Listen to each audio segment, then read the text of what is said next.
I remember the exact moment I realized I had lost her. It wasn't when she walked out the door. It wasn't even when I found the documents hidden in her desk drawer. It was 3 weeks earlier, on a Tuesday night, when she looked at me across the dinner table and said, "We need to talk about the house."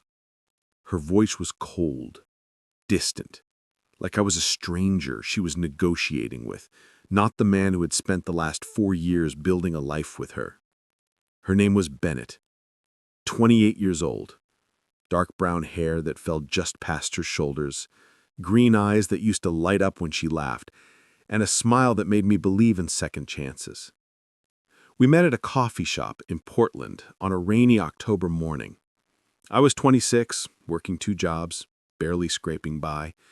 She was sitting by the window reading a book about architecture. When our eyes met, something inside me clicked in a way I still can't explain. I was nervous when I approached her. My hands shook as I held my coffee cup. "Is that any good?" I asked. She smiled. "Only if you like dreaming about things you can't afford." We both laughed, and that was the beginning. Bennett was ambitious, driven, focused. She worked as a project coordinator for a real estate development company, making around $42,000 a year. Not much, but she knew how to stretch every dollar.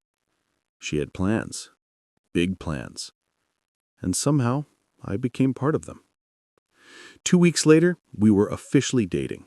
6 months later, we were inseparable. We explored the city together, cooked dinner in my tiny studio, dreamed about the future like it was something we could reach out and touch. She wanted to own property by the time she turned 30. I wanted to build something real.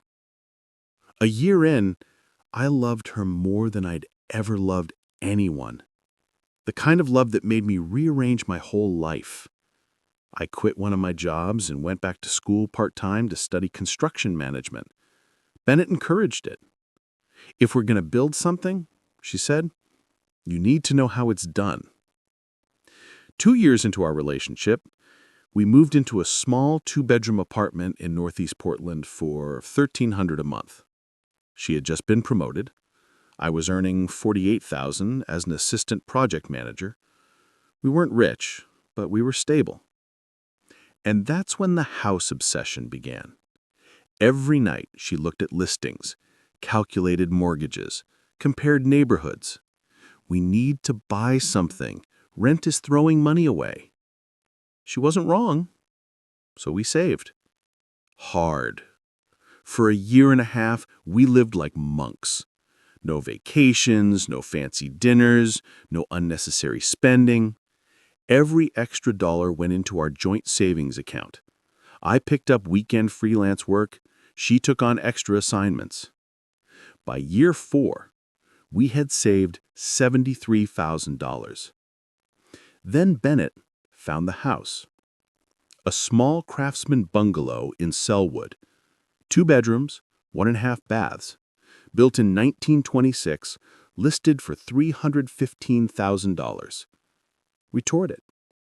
The hardwood floors creaked. The brick fireplace felt warm even when cold. The backyard had a huge oak tree. "This is it," she whispered. "Our home." We offered $305,000. They countered at $312,000. We accepted. The down payment would be $62,400, leaving us about $10,000 for everything else. Tight, but doable. And that's when things shifted. Bennett wanted to handle everything. The paperwork, the communication, the documents. She said, "I work in real estate. I know what I'm doing. Let me handle it." I trusted her. Of course I did. Until 3 weeks before closing. I came home early, went to grab my laptop charger, and found a folder labeled House Documents. Inside, I found the purchase agreement, the mortgage pre-approval, and my heart dropped. The house was being purchased in Bennett's name alone. Not ours. Hers. When she got home, I was sitting at the table with the documents. She didn't panic, didn't apologize. "It's just a technicality," she said calmly. "My credit score is higher. We'll add you later." I wanted to believe her, desperately. But something in her eyes was wrong. For 2 weeks, we drifted apart. I tried to stay calm, tried to trust her. Then, closing day arrived. She drove separately, said she had more paperwork to review. I waited 45 minutes while she signed everything behind closed doors. She walked out with a manila envelope and a set of keys. "We did it," she said. "The house is ours." But it didn't feel like ours. 3 days later, I asked again about adding my name. She snapped. "Why are you so obsessed with this? Do you not trust me?" I didn't know how to answer.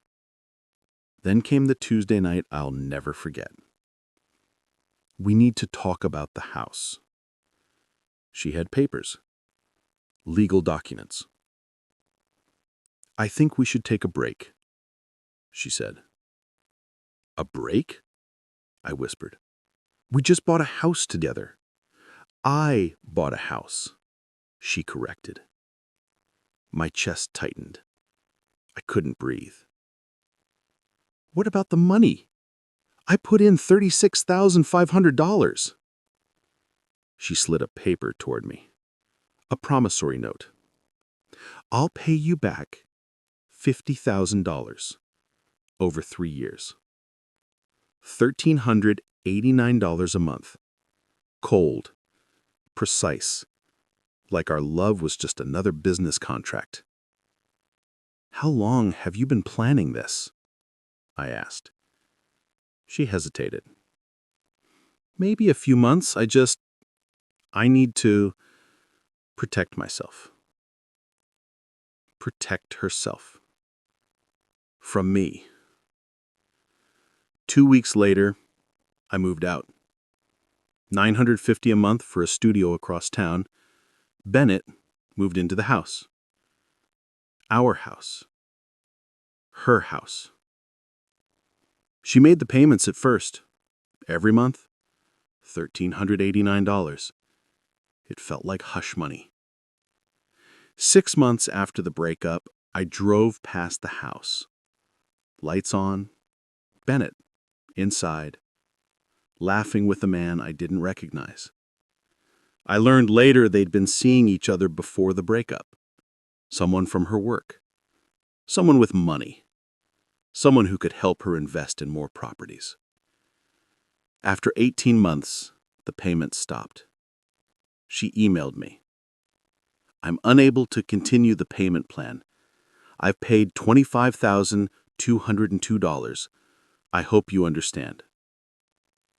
I didn't respond. 2 years passed. I'm 32 now. Still single. Still renting. Still wondering how love blinded me so completely. People ask if I'm bitter. Some days. Yes. Some days just sad. I've learned that love without trust is nothing. That promises me nothing without action, and that you can't build a future with someone who's already planning their exit. I don't hate Bennett. I'm angry at what she did, but I don't hate her. I hope she's happy. I hope the house gave her everything she wanted. I hope her new partner treats her better than she treated me. And maybe, just maybe, I hope she feels even a fraction of the regret I carry. As for me, I'm still here. Still working. Still hoping that someday I'll build something real. Because at the end of the day, all any of us want is to be seen, loved, valued, not used, Not replaced, not bought out like a business deal. I gave Bennett everything, and she took it all and left. But I'm still standing. And for now, that has to be enough.